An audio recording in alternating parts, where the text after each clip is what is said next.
Marnyoni Mədəniyyət Evində Azərbaycan xalqının ümumi lideri Heydər Əliyevin anadan olmasının 102-ci il dönümünə həsr olunmuş, Müstəqil Azərbaycan Konstitusiyasının müəllifi ümumi lider Heydər Əliyev 102 il adlı tədbir keçirilib. Tədbirdə dövlət qurumlarının nümayəndələri, ictimaiyyət və gənclər iştirak ediblər. Tədbir Gürcüstan və Azərbaycan dövlət himnlərinin səsləndirilməsi ilə başlayıb.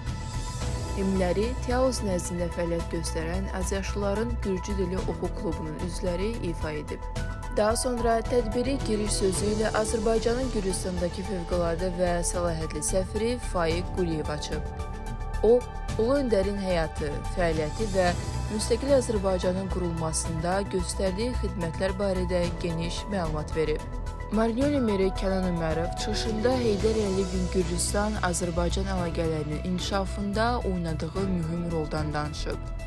İnşa və Təhsil Mərkəzinin direktoru Emin Əhmədov isə tədbirin əhəmiyyətinə toxunaraq gənclərin maarifləndirilməsi və gələcək fəaliyyəti istiqamətləri haqqında fikirlərini bölüşüb.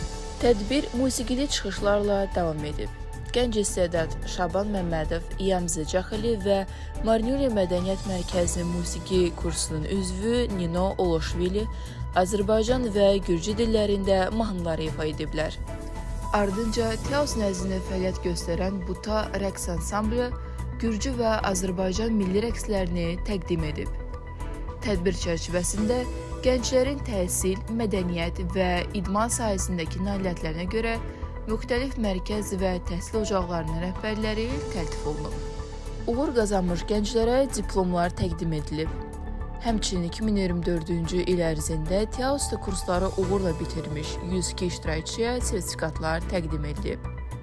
Tədbirin sonunda həmin gənclər tərəfindən səmaya 102 ədəd şar buraxılıb. Qeyd edək ki, tədbir Azərbaycan Respublikasının Gürcüstandakı səfirliyinin dəstəyi və İnşa və Təhsil Mərkəzinin təşkilatçılığı ilə həyata keçirilib.